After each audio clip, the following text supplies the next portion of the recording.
أشهد أن لا إله إلا الله.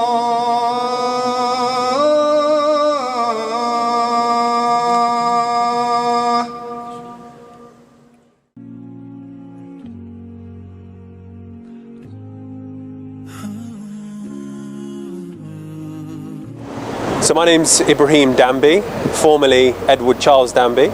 I'm 38 years old and I've been a Muslim now for 19 years.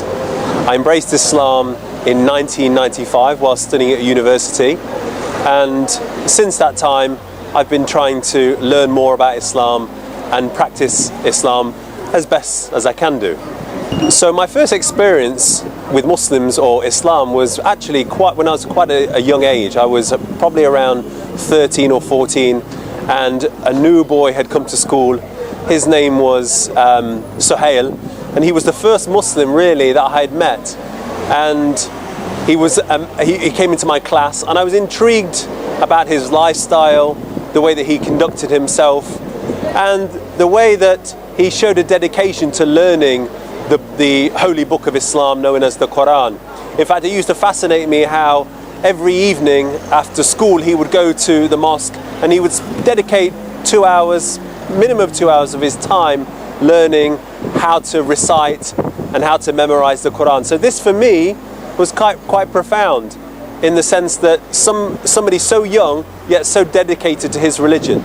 So this was the first person really who I met who was a Muslim and who really took his religion seriously. And then as I became older and I went to university, in fact even before I went to university, at college, I became friends with many Muslims, and they told me little bits about Islam. I remember having a friend called Nadim. He told me about how Islam was in complete 100% compatibility with modern science, and they would tell me little things about Islam and about the Prophet Muhammad, which intrigued me and it made me interested. And I suppose one thing that it made me think was, why are these people my age so interested in religion, yet I was completely really not interested in religion, or not really interested in my faith, which was growing up in a Christian family as such. So fast forwarding to when I had the opportunity to go to university, I was studying in London, and it was at that point studying in London that, as you know, London is very cosmopolitan. There are many Muslims, thousands of Muslims, and it was at this point then when I really started to think about Islam more seriously. I had a good friend who was a Muslim, and one day I decided that, as my university was very close to the central mosque in London, I decided to make the decision of going into the mosque and to actually see what it was like inside a mosque. I'd never been in a mosque before, and I was really interested in exactly what happened inside a mosque. So at that point, it happened to be in the month of Ramadan. At that point, I made the first trip to the mosque, which for me was the first point really that I decided, or at that point then I decided that perhaps Islam for me is in fact the true faith. I kept going to the mosque after several weeks.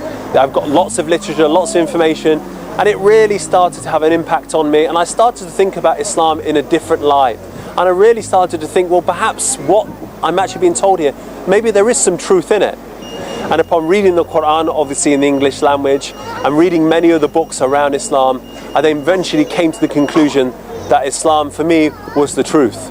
And it was at that point then that I made my testimony of faith, or the Shahada in Arabic, which I did in the mosque in London. And it was that point then my journey started as a Muslim, as a young British man becoming a Muslim. So then after I'd become a Muslim, I returned back to Nottingham, and which was my hometown. I then started to try and find out. Obviously I wasn't a Muslim when I left Nottingham, and then tried to find out about the local mosques, where I could buy halal meat, and how I could start getting involved in the Muslim community in Nottingham. And I managed to find a very welcoming mosque. They invited me into the mosque and made me feel very welcome.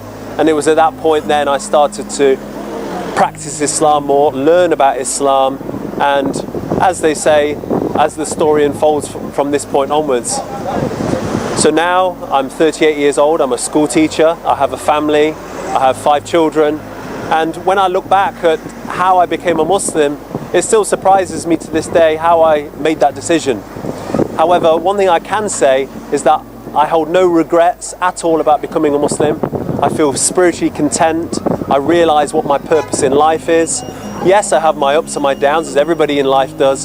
However, Islam gives me that bedrock, that foundation, that strength of faith, which allows me to enjoy life. And I would never ever consider not becoming a Muslim. It's something which now is part of me, and God willing, I hope to die as a Muslim and to continue.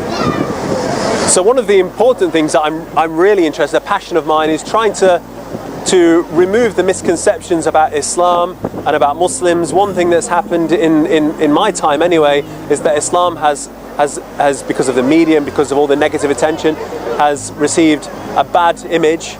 And one of the things that I would want to try and do is for British people to understand that Islam has a message of peace, has a message of unity, and is essentially, in its essence, a peaceful faith, and a faith that people have nothing to be scared of.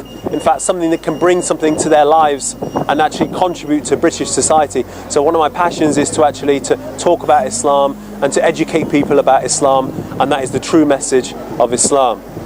And as you can see, I'm standing behind one of our information points. This is a place where people can come, pick up information about Islam, about leaflets, booklets, etc. And they can have a conversation with a Muslim, which is important.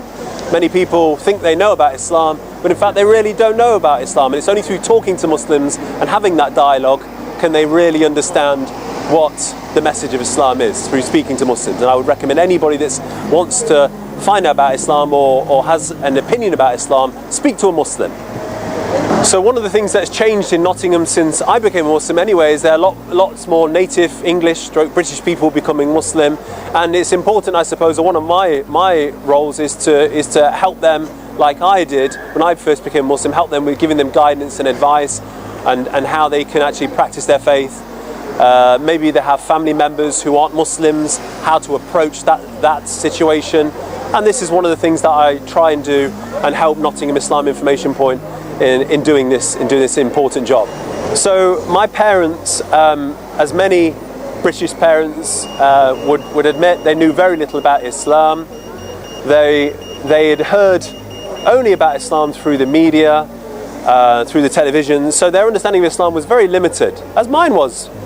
But through dialogue, from me talking to them, explaining to them, and more importantly, me practicing Islam, then they came to realize, well, in fact, Islam was actually giving me, in terms of my life, spiritual contentment. It was helping me in my life. They could see that it was a positive thing, and in fact, not a negative thing at all. So they were, once they'd realized what Islam was giving me, they were 100% behind me. They were happy for my decision. In fact, they were very positive about it. And that was a good thing for me. There was this one day that changed my life, actually. I went with a group of tourists into the bazaar area, and there was a man, it was Friday, and the man closed his shop just in front of us. And he said that he's going now to the Friday prayer.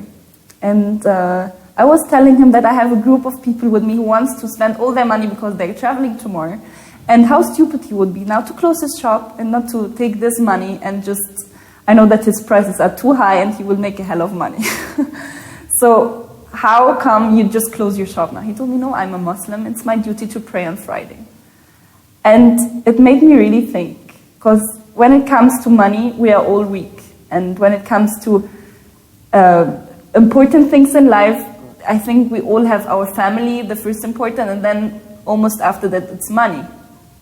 So I know that this man is living from that, and how come he prefers to pray, and I called it kissing his carpet, than taking our money?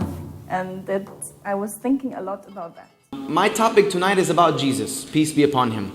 And the way I want to cover this topic is a way that will be beneficial, so that we can try to learn something. I'm not just here to disseminate a bunch of information and then just leave it at that. I want you actually to have something to take home. And I'm going to try to restrict myself as much as I can in the beginning, to the Islamic perspective of Jesus. What do Muslims believe about Jesus? What does the religion of Islam teach about Jesus? What does the Quran teach about Jesus? What did Muhammad, peace be upon him, teach about Jesus? But I'm going to go through some of the points where Islam and Christianity agree about the personage of Jesus, and then where they disagree about the personage of Jesus. What you will actually come to find out is that what we agree upon between Christianity and Islam about Jesus, I will say that the things that we agree upon are actually more than the things that we disagree upon. But one thing about Islam is that we are the only other world religion. I only make this claim because I've done my research diligently trying to find another religion that holds this belief. But we are the only other world religion that holds belief in Jesus as a tenet of faith. As a tenet of faith. Meaning, if you do not believe in Jesus, you cannot be a Muslim. You can't. It's more than just believing about Allah and Muhammad.